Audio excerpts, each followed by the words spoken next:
So welcome. This is, my name is Chris Jones, and I am one of the co-founders of Spectra Diversity. We measure diversity, equity, and inclusion. And unlike many people who come to this work through their lived experience, I came to this work through social justice is kind of how I came to this work, and instructional design. I've been a writer for many, many years. And this whole series is based on a book that I wrote, Powering Inclusive Cultures. And it was designed for CEOs and for those who maybe are just beginning their journey in DEI and understanding why measurement matters. And that's the whole purpose of our session today. I'd like to say that my pronouns are she, her, and I am Zooming to you today from Minnesota, and I am on the homeland of the Ojibwe and the Dakota. And I honor with gratitude the people who have stewarded this land throughout the generations and their ongoing contributions to this region. So here's what we are going to cover today. I'm going to dispel some measurement myths that you may have heard, and I would like to put those in the dustbin of history for you. And I'm going to cover with you the ways in which DEI data can help increase employee engagement, retain and recruit employees, build an inclusive culture, bridge some generation gaps, and also promote equity in the workplace. If you'd like some more information besides my book, which of course you're welcome to purchase, it's on the Spectra website, and it's also on Amazon. Data-driven DEI is a really good book. It's written by Dr. Randall Pinkett. And Dr. Pinkett, it's very, maybe because he's a PhD, it's very dense. So if you want a really dense book that covers a lot of information, Data-driven DEI is the book for you. Measuring Inclusion is a new book. It just came out this month, or no, September. And it's by Paulo Gaudiano, and Paulo is a colleague of mine. I've known him for several years, and it is a more accessible version of a lot of the same information. His company is Alaria, and Alaria is the sponsor for DIRC, the Diversity Inclusion Research Conference. If you would like to go to it, I highly recommend it. It's on October 30th, and there's that little code that you can use when you sign up for it. Just go to DIRC info, and there's the link at the bottom there. And just put DIRC 24 Joan at 25, and you'll get a 25 discount on your ticket. So I highly recommend you go. This is their 7th year. I've been there for 6 of them. I didn't go to the first one because I didn't know about it, but it's just a wonderful conference. So what we're going to do, let's start out with the myths. And for this, you will want to grab your smartphone. So grabbing that smartphone, you're going to join the quiz. And just use the little icon thingy in the corner there, and click on that, and then we'll start the quiz. You can enter your real name, or you can enter a fake name, because we will see the answers at the end. There's just 4 questions. So, it's not a big quiz, but there is a quiz. So we've got 2 people out of 17. Come on, guys. Oh, guys and gals. I keep doing that. Yeah, we're not supposed to say guys. We're supposed to say people or something else. So first question. Organizations need a 40% response rate to get valid survey data. And put your guesses in there. We've got 1, 2 guesses are in, 3, 4, 5, 6.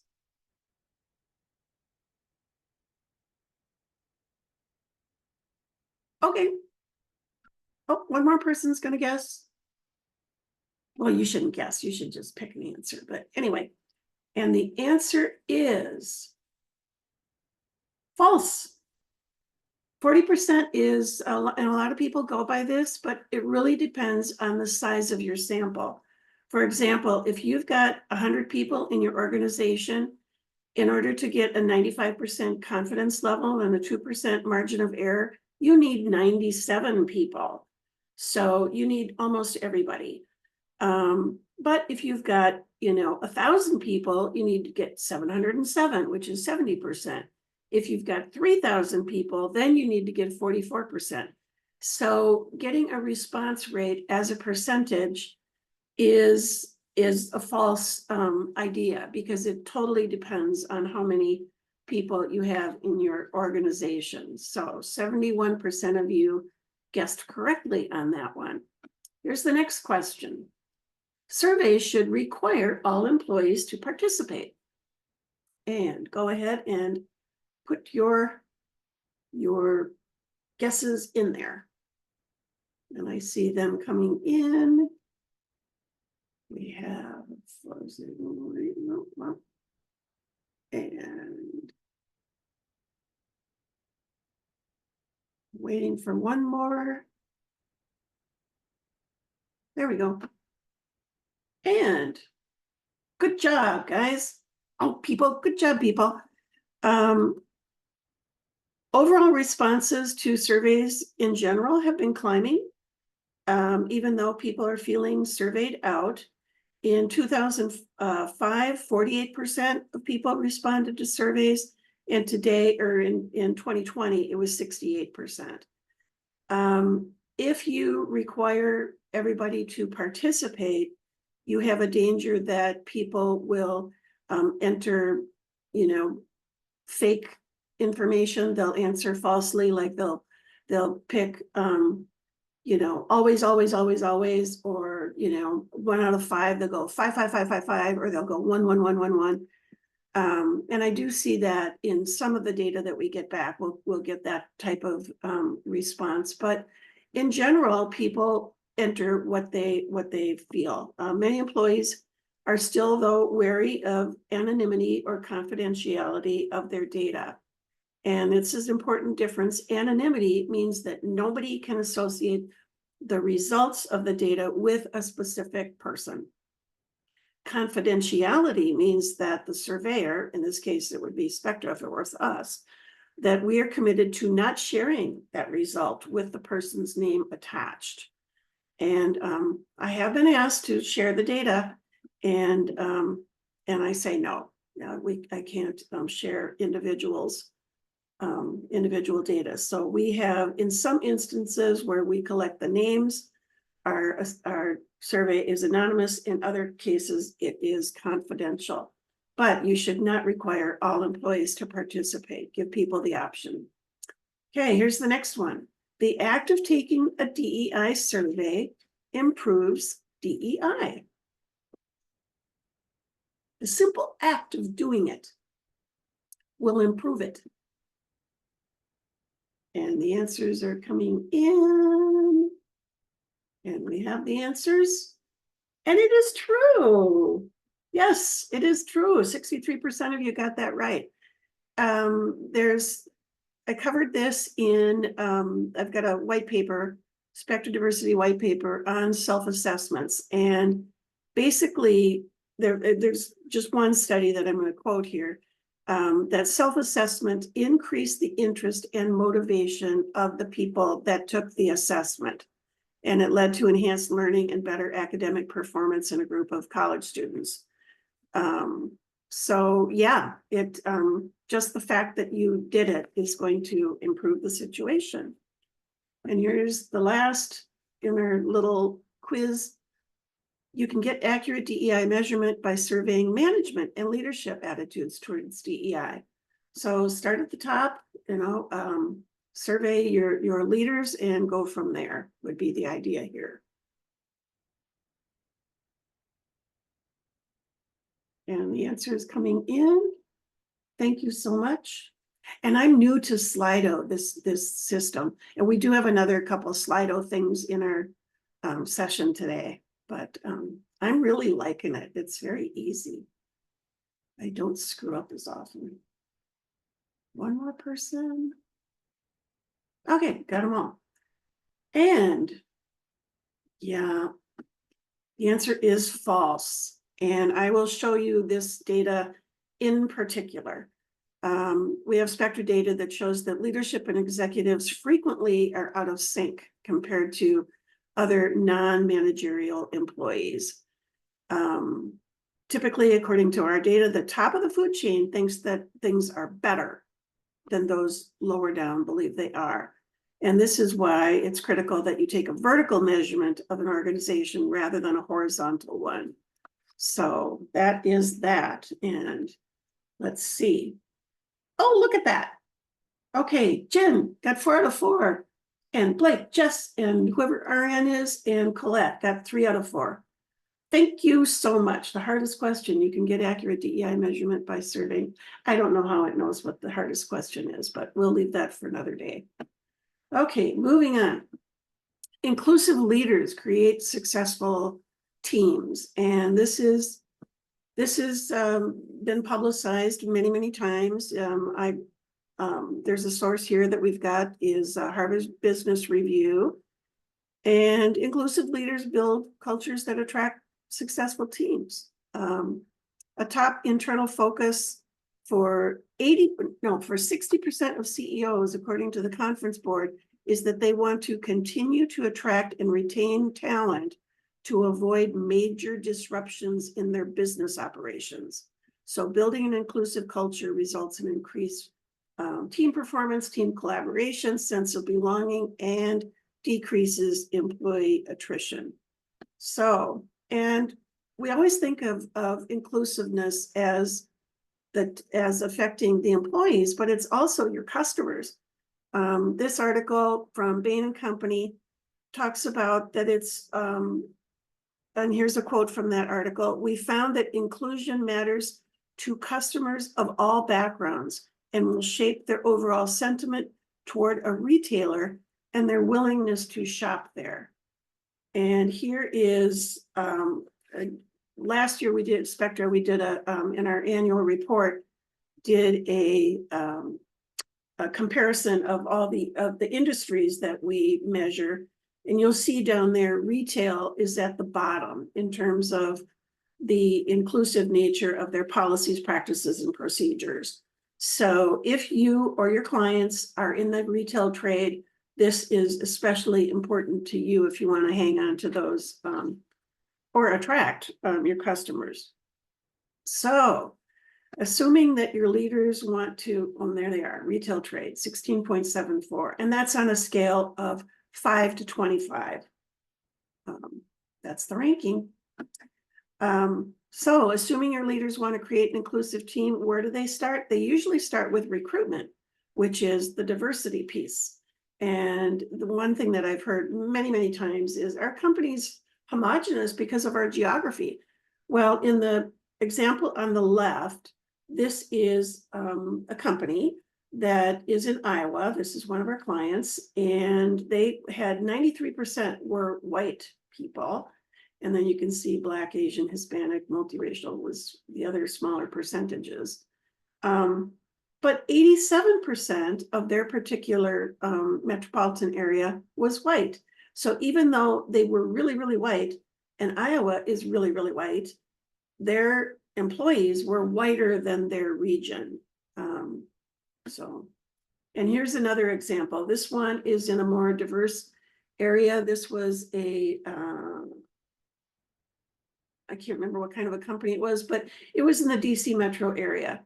And here, once again, you can see that 68% of their population was white that took the survey, but only 37% of their population was white, and 46% was Black, as opposed to 18% of their employee population.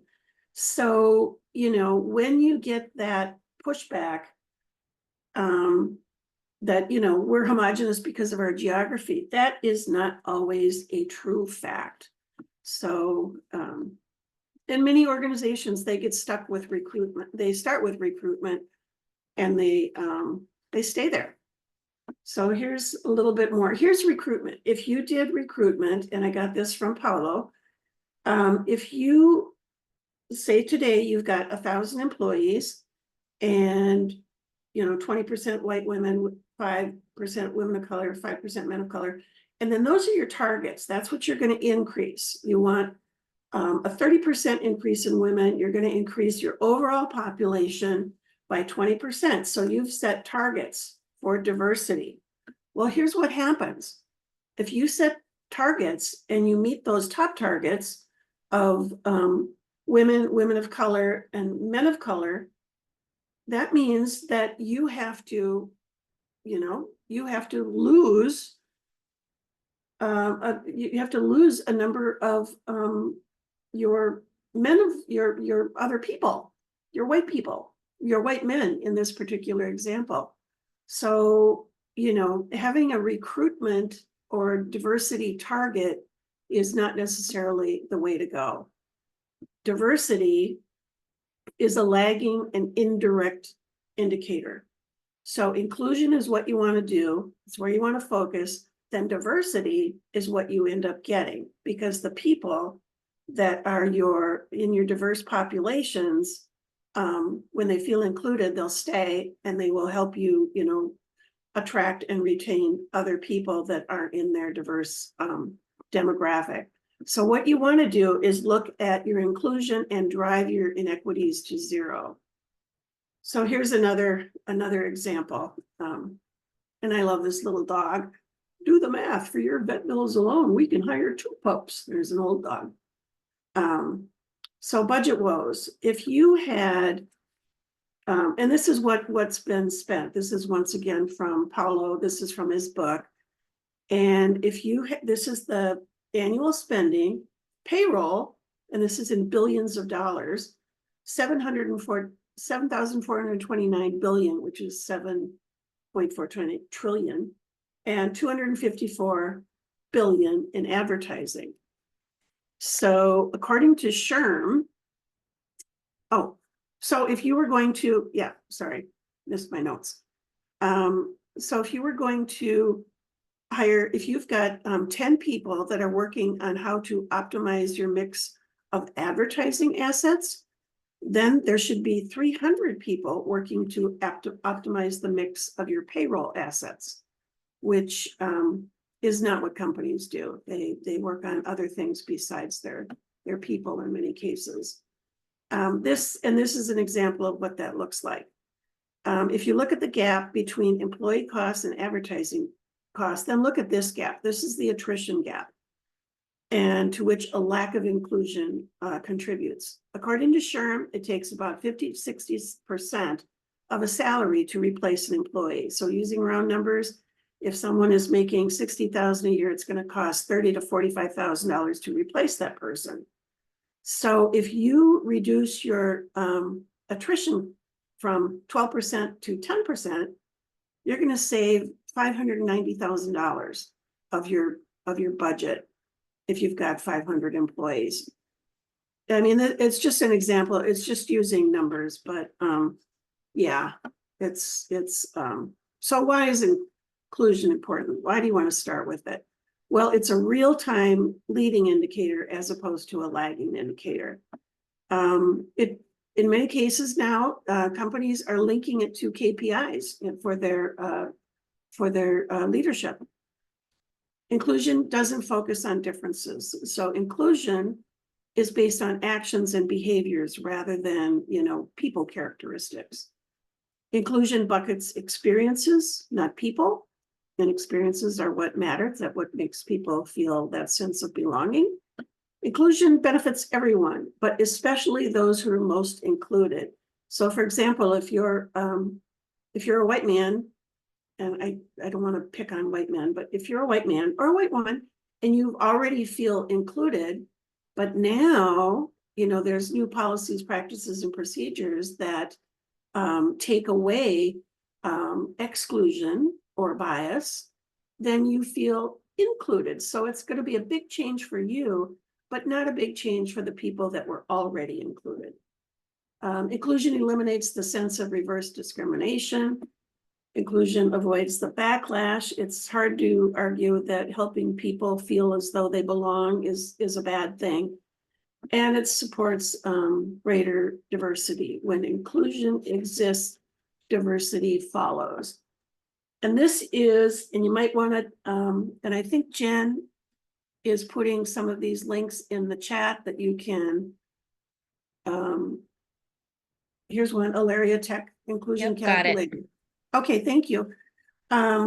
This is one that you can, it's free. You just plug in your numbers and you can see the impact of inclusion on a sample organization. So you can play around with that. Maybe before you contact a client or before you meet with your contacts or whoever you're meeting with. Okay, so let's do another little Slido thingy here. How do you measure inclusion? And you can pick more than one answer on here. Do you do an individual DEI survey? An example of this would be the IDI. Do you do an organizational DEI survey? Cultural values assessment, employee engagement survey, net promoter survey, or something that includes both. And you can, like I said, you can you can choose more than one in here. So I'm just curious who is doing these things. And we've got, if you've just logged in, you go to that little icon in the upper left corner, or just keep it up and it will remember you. So individual and organization in the same survey would be the Spectra one. So Jen, can they see the responses there? Yes, we can see the responses on the screen, correct. Okay.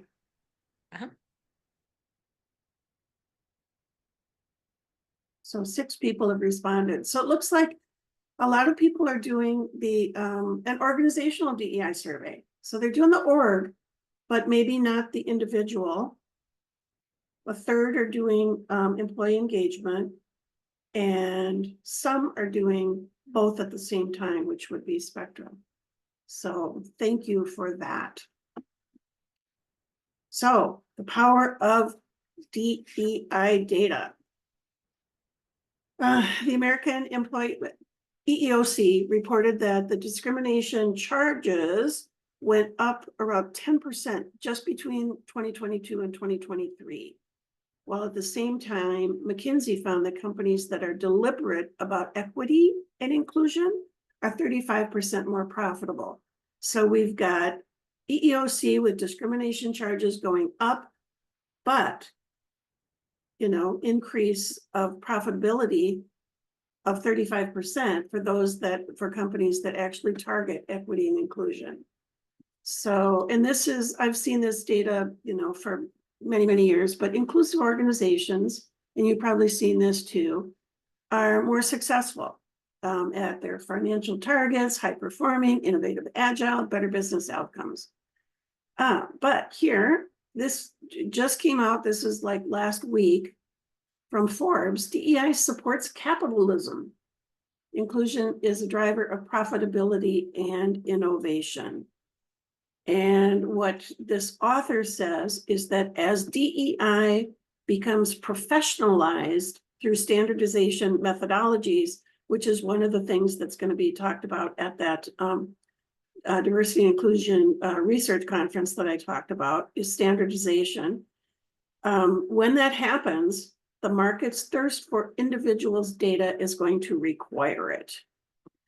So that's something to think about.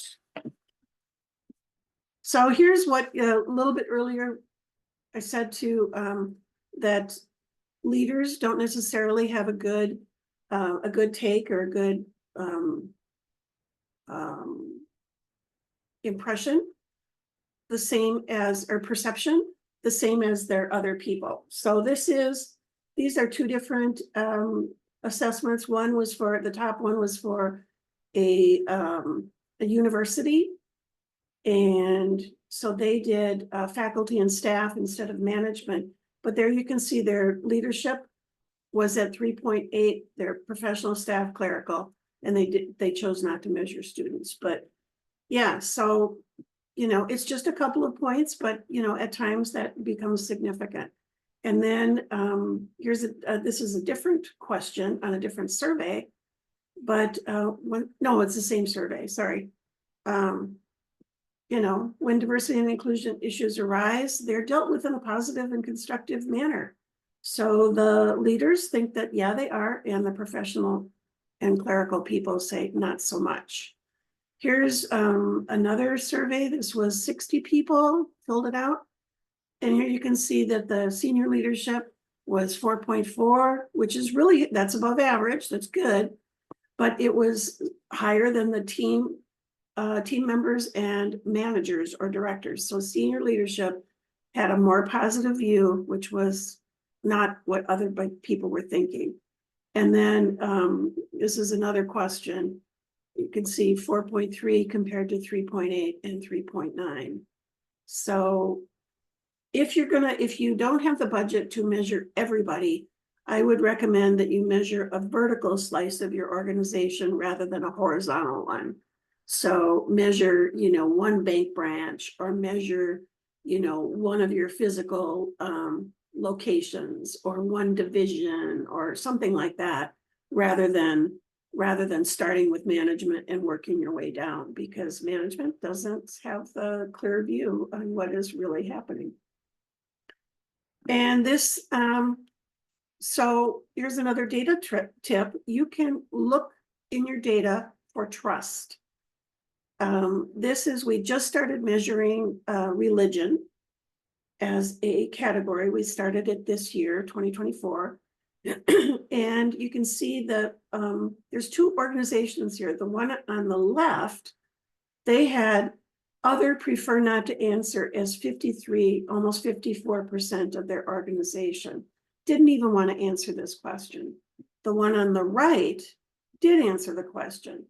And they have as their other prefer not to answer 5.8%, almost 6%, which is what we get on a lot of questions about, 5 or 6% of people don't want to answer anything. They just, invasion of privacy or concern about anonymity, or for whatever reason, we don't know why, but 5 to 6% is pretty common. But there you can see we've got agnostic, atheist, Protestant, Roman Catholic, and other Christians. So it's a mix. It's a mix. And then this is what it looks like in our data reports. And the organization on the left is a low trust, I would call low trust, and the one on the right is high trust. The orange and blue that you see there that's how we've coded our reports to indicate when there is a statistical difference between two of the groups. So the light blue highlights the reference group, and the light orange represents the group which differs significantly from the reference group. And it goes according to those categories. So it goes according to, gender, age, sexual orientation, ability, armed forces, and race and ethnicity. I pulled these reports before we added religion. So these are a little bit earlier reports. The report on the left had 7,800 people were invited, 1,100 completed it, which is a 95% confidence level, 2% margin of error. The one on the right was 1,000 people invited and 800 completed it. That's a 99% confidence level and 2.1% margin of error. So in both of these, The name of the participant was collected. So it was a confidential submission, not an anonymous. And this is a close-up detail of one of the line items on that report on the left. And you can see that the reference group is the white people, 3.8, and then Hispanic, Black, and Asian Americans are all lower than that. Multiracial is also lower than that, but it's not statistically significant because of the spread of the numbers. So it's not only averages. So you can look at the averages, that tells you something. But what tells you more is when you look at the averages, the number of people that completed the, that answered in that particular demographic, and then the spread from strongly agree to strongly disagree. And that all of that goes into a formula that we use to create our pretty little colors. So spotlight on trust, whether you're a small organization or a large organization. And this is, I know in a lot of webinars and meetings I go to, a lot of the best information comes from the participants. So this is where you can type in a couple of words, a word or two. How would you improve trust within an organization? And just go ahead and start typing. And if you see an answer that you agree with, rather than retyping it, you can just click on it and add yours to whatever theirs is. So, and I saw that somebody was typing, how would you improve trust? And we should start to see some answers here. Oh, I wonder if I have to hit this button. Oh, no, sorry. Oh, darn it. Slideshow from, I'm gonna go back to, sorry about that. Operator error. Oh, darn it. That one. Slideshow from current slide.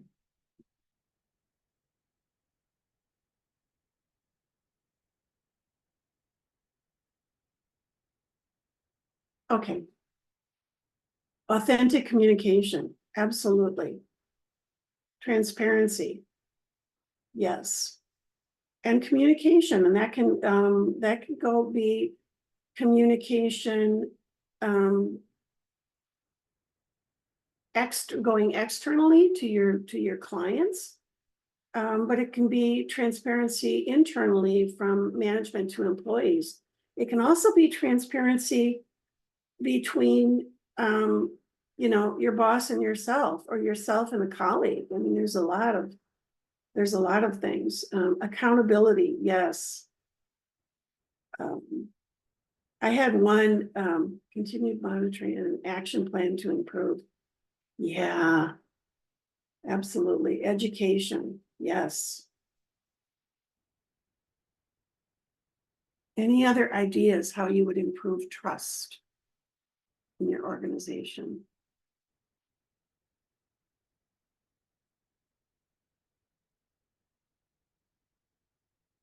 Somebody's typing as soon as this person's done. Training, yeah, and what kind of training do you suppose that would be? Training on respect,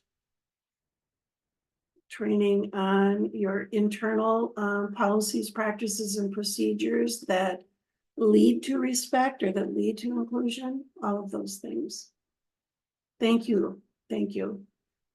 So organizational trust, why it's important.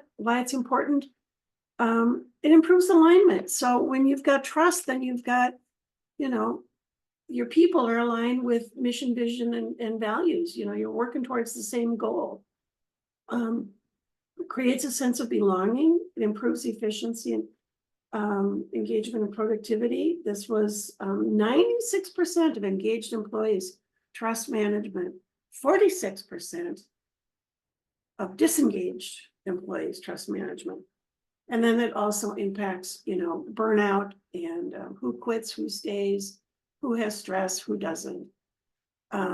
And some of these answers came up, improves organizational culture with transparency. Yes.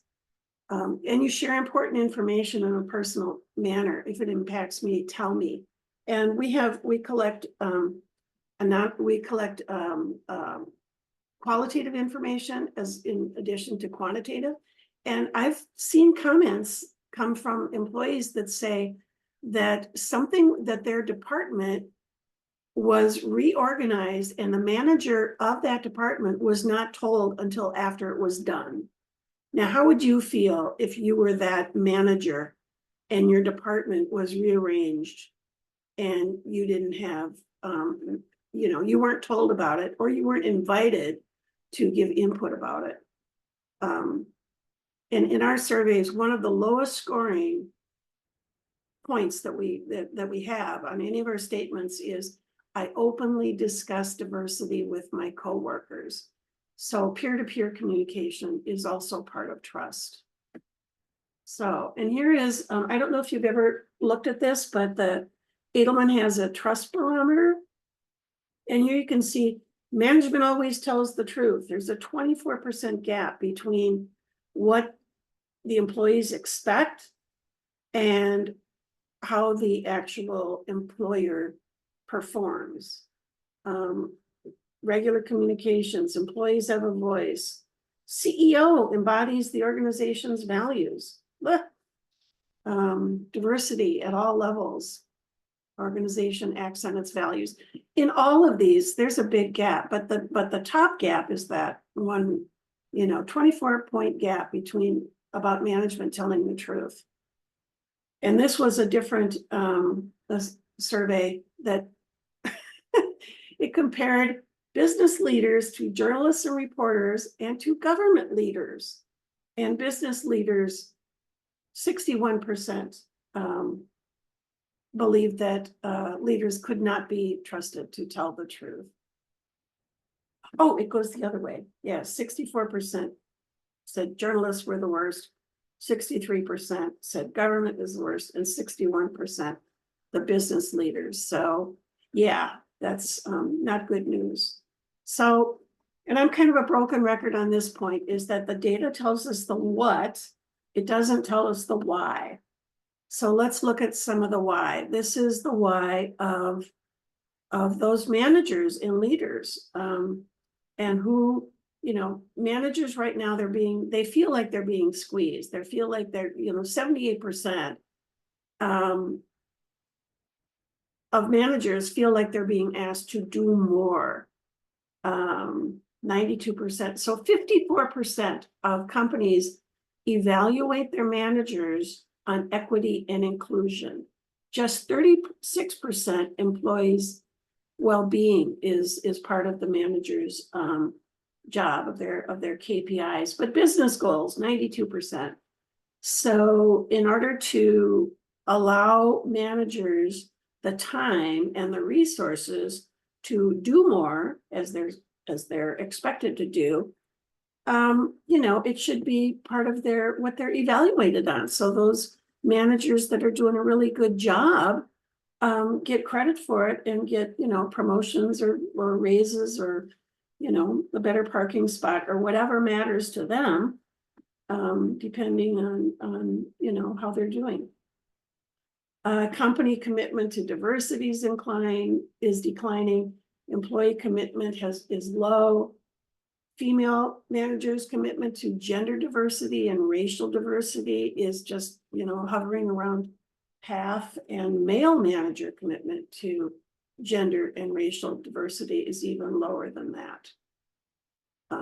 Oops, still got that one in there.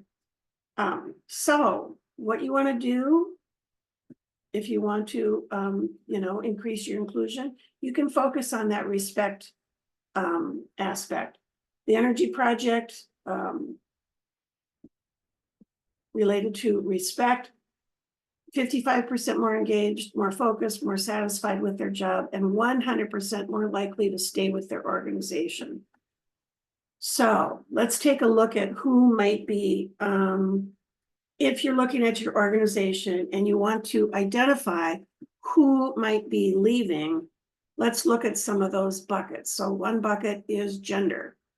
So there have been gains, 29% compared to 17% of women in the C-suite. But the Black and Asian women lag behind. Black women experiencing the biggest drop off. There's that broken rung that you've seen, I would imagine. For every 100 men promoted to manager, 99 Asian or Asian American women, 89 white women, 65 Latinas, and just 54 Black women.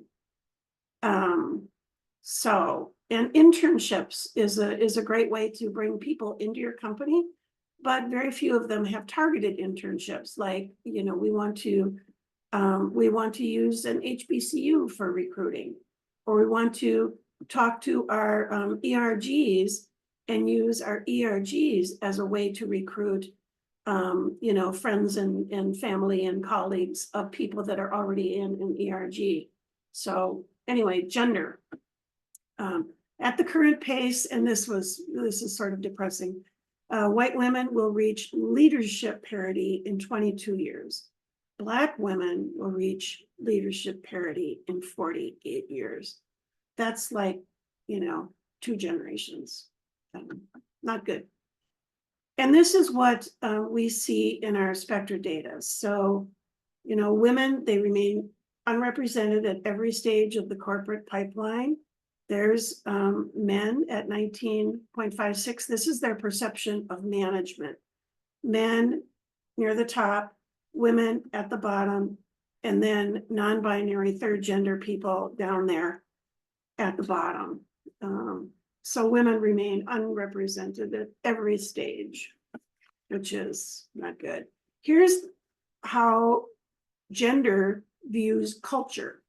So here's the men, once again, at the top. Here's the women, kind of in the middle of the pack there. And then here's your non-binary or third gender. So despite efforts, competence-based microaggressions they're still there. And then here's this one.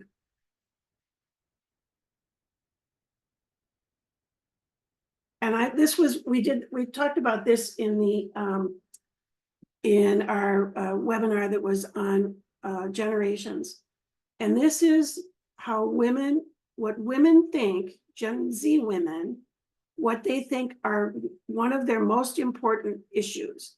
So 42% said the economy, and that's not a surprise.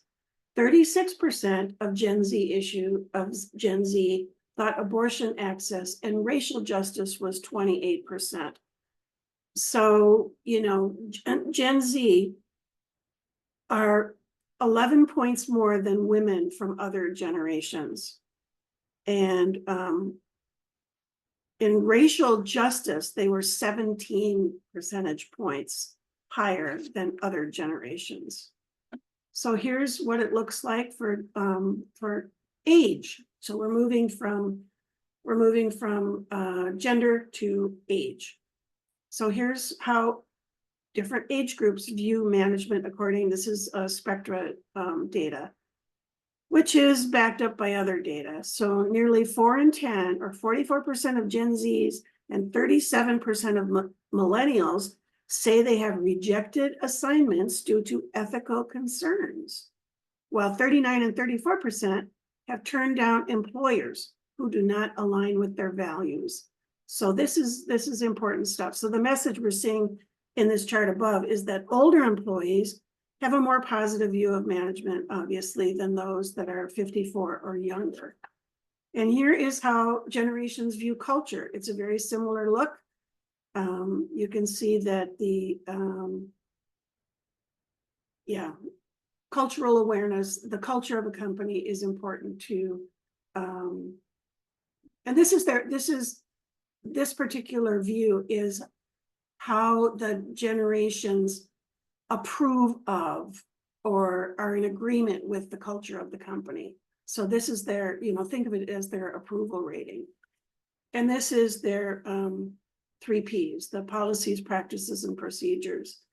So among the age group 26 to 43, 3/5 of workers in this age group said that the efforts of their organizations are mostly for show. And that's so policies, practices, and procedures are the part of a DEI assessment that relates to equity, because that's where those types of decisions are made. That's where policies that support respect, that's where they exist. So the next step, measure. What do we want to measure? We want to measure beyond gender and race. So gender and race is what we usually look at, but we want to look at more than that. Age, ability, sexual orientation, veteran status, and religion. We want to measure beyond employee satisfaction and engagement, because that doesn't give you the information that you need about diversity, equity, and inclusion. You want to measure so that when you're developing your inclusion strategy, you know what you're going after. One of my stories that I tell all the time, and for those of you that know me, this is, once again, I've said this many times, is that one of our Spectra partners was asked to do race training at an organization. And she said, yeah, I can do that, but let's measure first and see what we've got going on here. And what they had going on, they did not have a race issue, race and ethnicity issue in their organization. The races were, they were lined up, they were in alignment. What was not in alignment was generations.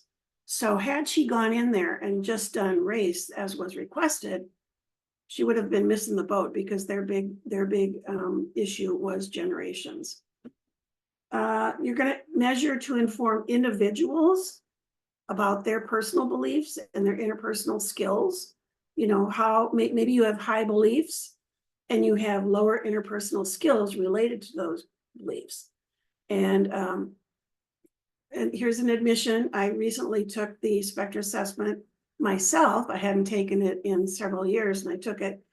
And although I increased my beliefs are stronger, and my skills are stronger or higher, I still have a gap between my beliefs, what I believe is right, what I believe I should do, and my skills in doing those things. And that's something that the IDI measures. Where are your skills compared to where are your beliefs? And then we also want to measure to inform the organization. What do your people think in those different demographic blocks of gender, race, age, ability, sexual orientation, veteran status, and religion? What do they think about management? What do they think about culture? What do they think about the 3 Ps? So what you want to measure, you do want to measure so that you can determine who is included and who is excluded. And then you want to develop a strategy that ensures that all are included and none are excluded. Easier said than done, I know. A lot of organizations do not measure ability. So 90% focus on gender issues, 75% focus on race and ethnicity, and just 5% of companies even recognize disability as a diversity segment. And we know that that's not the case. 22.5% of people with a disability are employed. And right now, 13 to 16% of adults have experienced long COVID. And long COVID is an example of a disability that you could have for a while, and then, and then maybe it gets better. Another example of a disability that comes and goes is maybe you are being treated for cancer and then you're cancer free. So while you're being treated, you have, a disability, or you might be somewhat disabled because of, your treatments, but then you're cured and then you don't have that disability anymore. 7% of Spectra assessments self-identify as having a disability, but 22.5% of employees actually have one. And that, to me, and once again, data tells you the what, doesn't tell you the why, but my personal, just my hunch, is that the gap between the 22% that have a disability and the 7% that admit they have a disability is that there is still some stigma involved. So another thing we want to measure is veterans. And veterans, these are the things that came from James Johnson, retired Admiral General of the U.S. Air Force, who was my guest speaker last month. He said they have advanced technical skills. You know, look at hiring veterans. They get extensive training, cybersecurity, engineering, information technology, problem solving. And this came up in the interviews that I conducted with veterans and also in the data that, you know, a lot of times they were in high pressure situations that required quick thinking and effective problem solving. So yeah, that's a big deal. And global perspective. Most veterans today have been involved in some sort of international assignment or deployment. And so they have a global perspective. People that never travel out of the US or never travel out of, you know, a 3-state region or something, you know, what is their perspective on the rest of the country or the rest of the world, you know, and our veterans have that. And our veterans, and this is their, what they felt about management. And here you can see that veterans are at the tippy top, average score next to men. Average score of 18.81 on a scale of 5 to 25. Veterans typically have a very positive view of management. So if you're a manager, hire a veteran. They're good people. And they come in all shapes and sizes and colors. The other thing you want to measure is sexual orientation. And we want to make sure, I still hear people saying sexual preference, and it's not a preference, it's an orientation. It's how people are made, not what they prefer. When Spectra, when we started our assessment, when we launched it in 2017, we had LGBTQ as a category. Recently, we've separated those and put the T, which is for transgender, we put that into the gender category. So the Spectra measures the T and the LGBTQ separately. So 7% of our respondents self-identify as being lesbian, gay, or bisexual. 1% identify as being transgender or third gender. And 7.2% of the US population identifies as LGBTQ. So what that means is that the data that we get matches what is seen nationally. And that last category, the non-binary, genderqueer, gender fluid, two-spirit workers, they earn about 70 cents for every dollar that a typical person earns. So, and here is what that looks like. So there's the straight people, 18.74, they're in the middle of the pack. LGBTQ or gay, lesbian, bisexual, down there at the bottom. And then non-binary, third gender, you know, two-spirit people are always at the bottom, which is just sad, sad, sad. So here's the view of culture. So we've got our, you know, straight at the top, towards the top, LGBTQ in the middle, and then non-binary third gender at the bottom. And then this is policies, practices, and procedures, a similar pattern. And that's one thing that we see in data. When you look at it over and over again every day, you see patterns.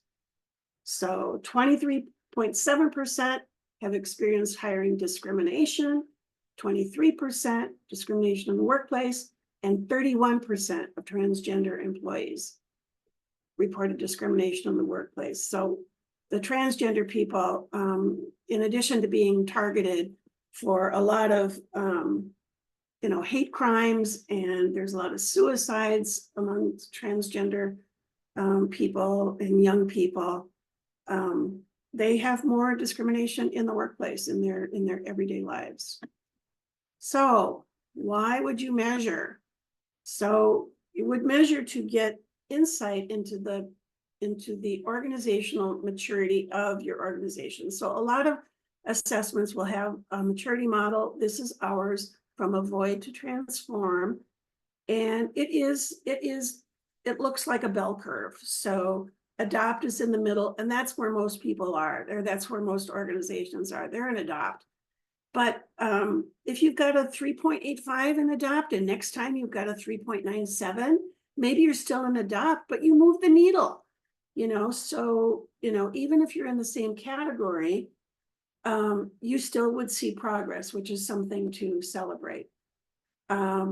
So we also measure, and you get a score on management. So once again, management, we score on a 1, 2, 3 level.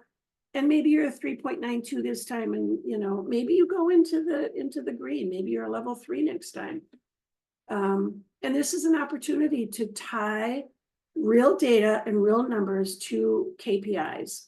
And it's also an opportunity for the organization to demonstrate accountability, which is going back to that trust thing that we talked about earlier. That's one of the reasons. And I know we're running out of time. So why measure? You measure to capture the successes. When I disagree with others, I explore ideas that are different from my own. This particular organization, 330 people responded to this. They got a 4. But down here, I openly discuss diversity with my coworkers. They're down at a 2.6, which is not only low, it is significantly below average. But then look at the one right below it. When I do not understand an area of diversity, I ask for help. That should be, pretty simple to correct. If they don't know where to go, let them know where to go. That could be a training or communication issue. And then also, you want to collect what people are actually saying, and these are just some of the types of comments that we get about microaggression. Standardize awareness training, listen more closely to junior level staff because they actually know what they're doing. We get all sorts of comments, and they're very, very helpful. So what does data do? It takes you from insights to impact. You can develop a plan. Diversity is a lagging indicator. Begin with inclusion. Data shows the way. Thanks for a great session. You're welcome. Diversity, I love this quote by Arthur Chan. Diversity is a fact. Equity is a choice. Inclusion is an action. Start with actions, and belonging is the outcome.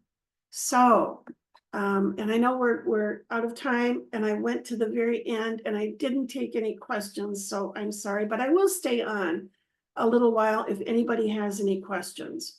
But I'd love to have a virtual coffee meeting with you. So there's a calendar, there's the link right there. And please use the chat if you have any questions, and I will stop recording if I can find the thing. Where's the recording thing? Stop recording. Boop. Yes, I want to.